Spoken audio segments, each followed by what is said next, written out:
How to make espresso martini. Add the delicious taste of coffee to your martini cocktail with this Smirnoff Espresso Martini cocktail recipe. All the smoothness of a classic martini cocktail combined with the sweet addition of exquisite coffee. Ingredients: 1. 50 milliliters Smirnoff No. 21 vodka. 2.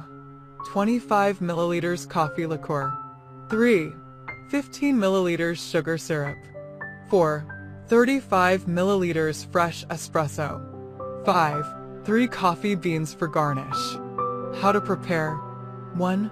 Fill shaker with ice. 2. Add Smirnoff vodka. 3. Add fresh espresso. 4. Add coffee liqueur. 5. Shake for 15 seconds. 6. Strain into a chilled martini cocktail glass. 7. Garnish with 3 coffee beans.